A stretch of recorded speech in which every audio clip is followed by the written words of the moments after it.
Ya, Assalamualaikum warahmatullahi wabarakatuh.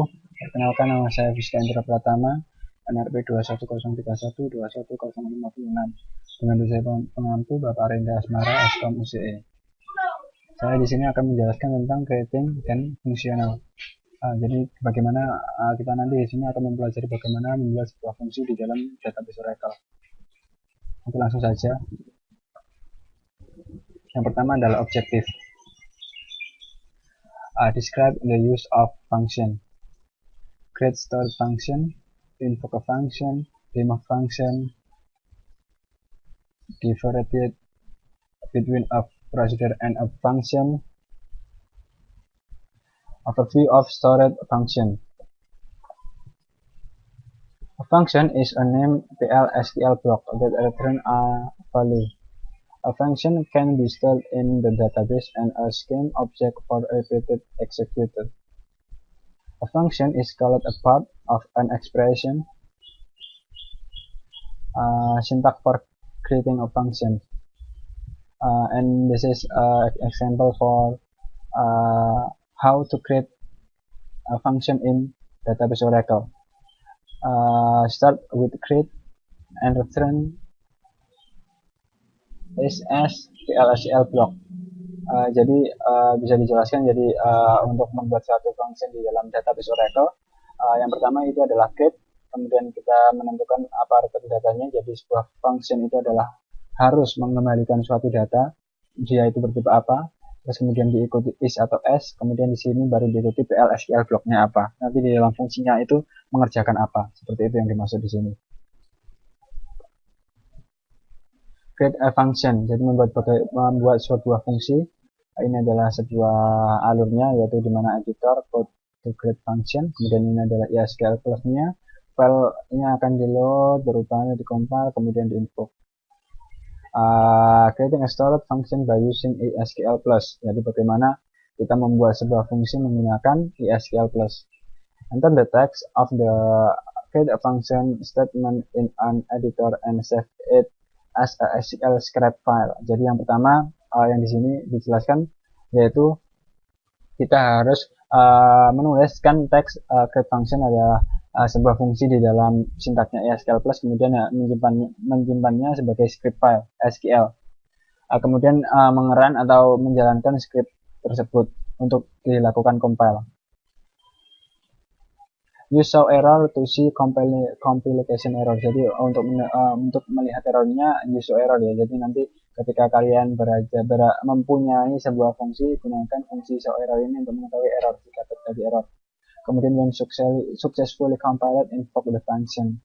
Jadi ketika fungsinya sudah selesai maka invoke. Ini adalah contohnya. Bagaimana? Nah, ini adalah contohnya. Ini kita save dengan nama getSalarySheet.SQL. Kemudian nanti setelah kita save maka ini bisa dieksekusi di compiling seperti itu. Ini adalah execution function. Ini adalah example-nya. Yang pertama adalah load and run the target salary.SQL to create the function. Seperti berikut, sudah ada di gambar ya. Di sini ada keterangan 2, 3, dan 4. Kemudian di sini ada tulisannya. PL/SQL procedural successfully completed. Ini adalah mengembangkannya. Ini adalah contoh dari fungsi tadi ya. Jika sudah dieksekusi, maka jadinya seperti gambar.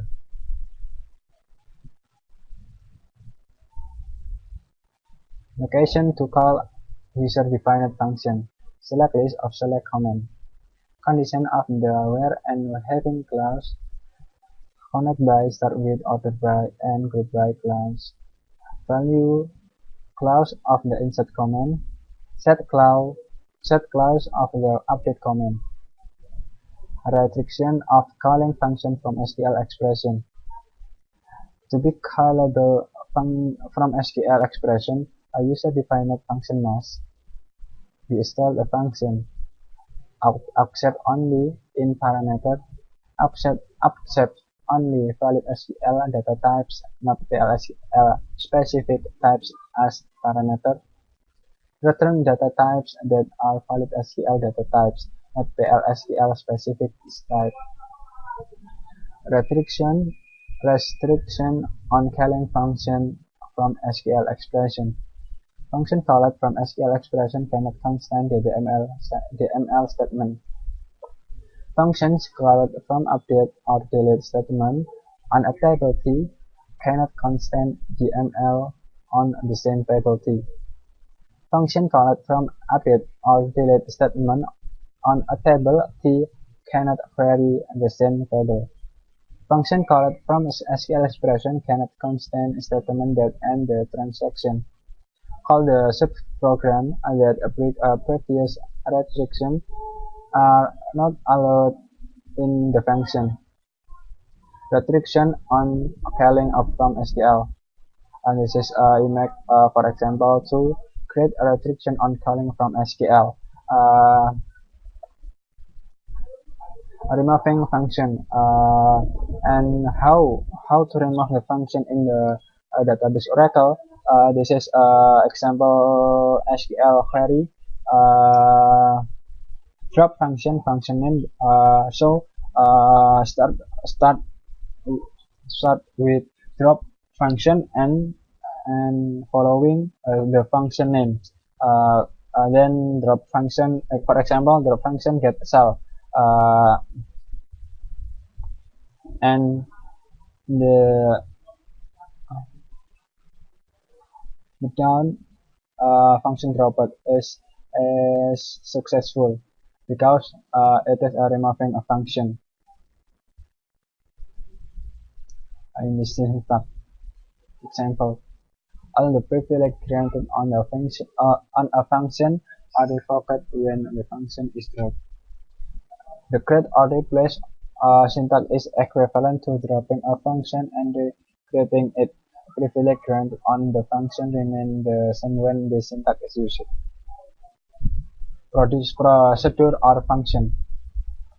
This is for example and explain how to different about the procedure or function.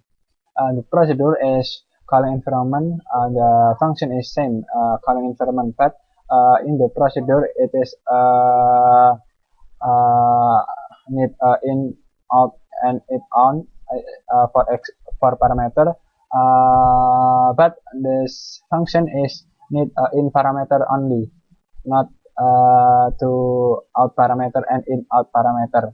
And to declare first for the procedure start with declare, then begin, exception, and end.